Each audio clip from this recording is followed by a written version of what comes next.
mahasiswa dari Universitas Kusuma Husada Surakarta. Nah, di video kali ini aku akan memberikan edukasi tentang sadari. Sebelum kita masuk tentang sadari, nanti aku akan menjelaskan sedikit tentang apa sih kanker payudara, lalu kita akan masuk ke penjelasan tentang sadari.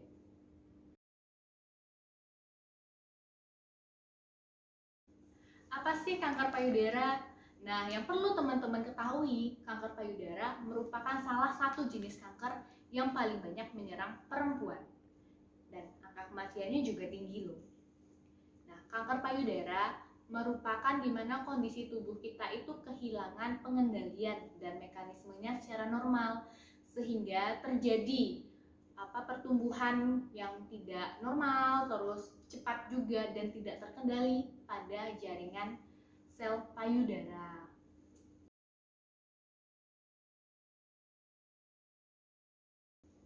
Nah, sekarang kita masuk ke sadari. Apa sih itu sadari? Sadari merupakan pemeriksaan yang dilakukan secara mandiri oleh seorang wanita untuk mengetahui adanya ketidaknormalan pada payudara.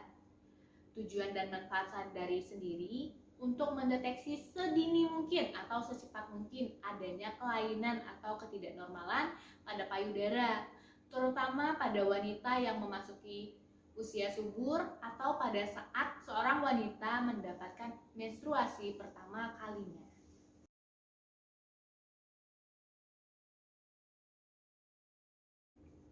Nah, sekarang kita bahas waktu yang tepat untuk melakukan sadari. Waktu yang tepat untuk melakukan sadari itu pada saat payudara kita dalam keadaan normal. Nah, yang keadaan payudara yang normal gimana sih, Kak? Keadaan payudara yang normal itu pada saat payudara tidak dalam kondisi terlalu lunak atau terlalu bengkak. Seperti itu. Banyak disarankan oleh berbagai referensi, pemeriksaan sadari dilakukan pada hari ke-7 sampai hari ke-10 setelah hari pertama mens. Untuk yang menopause sendiri itu disarankan dilakukan pada tanggal yang sama setiap bulan. Terus yang perlu teman-teman ketahui juga, pemeriksaan sadari itu harus dilakukan setiap bulan 1 kali ya teman-teman. Kan pemeriksaan sadari itu nggak lama ya, sekitar 5-10 menit aja nih. Bisalah teman-teman meluangkan waktu segitu untuk melakukan pemeriksaan sadari.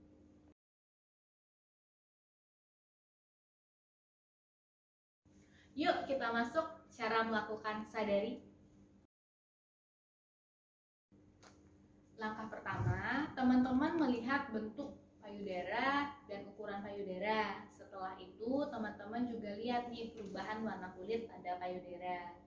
Nah, yang pertama, posisi teman-teman itu berdiri tegak berhadapan dengan cermin seperti ini. Nah, terus teman-teman lihat ya di hadapan dari cerminnya teman-teman, pantulannya teman-teman, lihat kondisi payudaranya, ukurannya, terus ada perubahan warna nggak sama payudara. Sekarang kita masuk ke langkah kedua. Langkah kedua, teman-teman mengangkat tangan seperti ini, masih di hadapan cermin. Nah, diangkat ya. Nanti pada saat payudara kita dalam keadaan tanpa busana, teman-teman bisa melihat nih tarikan kulitnya teman-teman. Terus jika memang ada kelainan pada payudara seperti adanya benjolan atau tumor, itu juga akan kelihatan teman-teman pada saat kita mengangkat tangan seperti ini.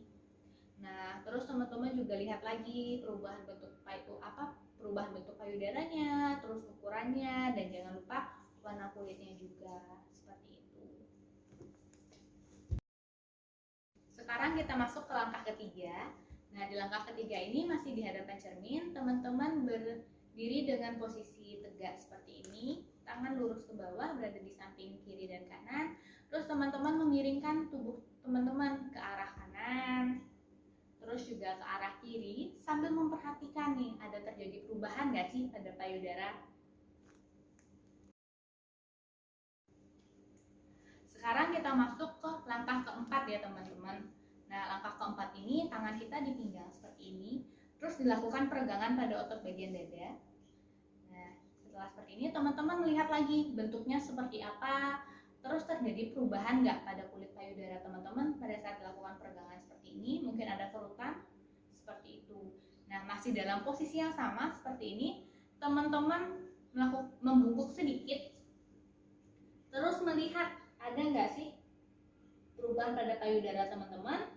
Terus apa yang perlu diperhatikan juga bentuk payudaranya ya, pada saat membungkuk simetris enggak, seperti itu. Nah, langkah berikutnya ini memeriksa payudara secara menyeluruh teman-teman. Jadi sudah tidak melihat bentuk tapi memang memeriksa payudaranya. Nah, posisi teman-teman itu tangan kita mau sebelah kiri ataupun sebelah kanan ditekuk seperti ini, ke belakang seperti ini. Nah, pada saat teman-teman melakukan penekuan, otomatis payudara teman-teman akan lebih kencang. Nah, pada saat kencang ini teman-teman melakukan pemeriksaan dengan memberikan tekanan menggunakan jari-jari teman-teman. Pemeriksaannya seperti apa sih? Saya praktekkan ya teman-teman. Ini ada pantul payudara. Di sini yang pertama teman-teman melakukan pemeriksaan secara vertikal. Jadi seperti ini teman-teman. Nah, jadi diberikan penekanan ya pada payudaranya secara vertikal, yaitu garis lurus ke bawah ataupun ke atas boleh. Jadi ini semua payudaranya ditekan ya teman-teman, jangan hanya satu bagian saja.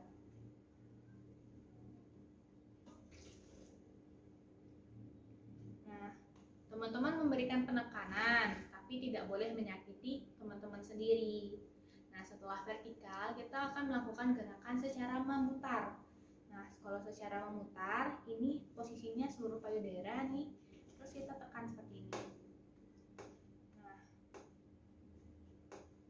kita mulai dengan satu lingkaran besar terlebih dahulu, mengelilingi payudara bagian luar. Terus setelah itu kita membuat lingkaran yang lebih kecil.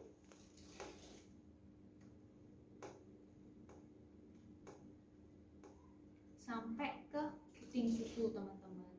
Nah, prinsipnya di sini pada saat melakukan penekanan itu diberikan sedikit tekanan, tapi tidak boleh menyakiti teman-teman seperti itu, agar teman-teman bisa ngerasain nih ada benjolan pada payudara. Nah, setelah melakukan penekanan pada payudara, teman-teman harus memeriksa cairan di puting. Jadi di sini gunakan kedua tangan teman-teman ya, kedua tangan teman-teman. Terus lakukan seperti memeras puting susu atau memeras susu. Nah, posisinya seperti ini. Nah, tangannya dibuat seperti ini ya teman-teman. Nah, lakukan pemerasan seperti ini. Nah, teman-teman lihat di sini ada nggak sih keluar cairan meskipun teman-teman tidak menyusui ataupun dalam kondisi sedang tidak hamil. Kalau misalnya nanti ternyata ada keluar cairan, entah itu berwarna putih susu atau mungkin mamah atau mungkin darah, berarti itu ada kelainan pada payudara teman-teman. Berikutnya, setelah puting susu, teman-teman masih dalam posisi yang sama. Kita ulang ke posisi awal tadi, tangan di belakang. Teman-teman harus memeriksa bagian ketiak. Jadi di sini juga dikasih perabaan teman-teman, ditekan juga sama. Secara menyeluruh ya.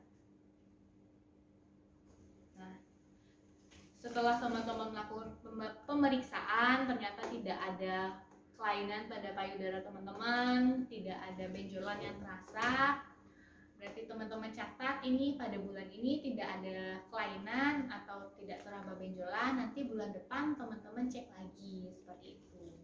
Jadi dilakukan setiap bulan ya teman-teman. Nah, sekian edukasi dari saya, kurang lebihnya saya mohon maaf. Terima kasih.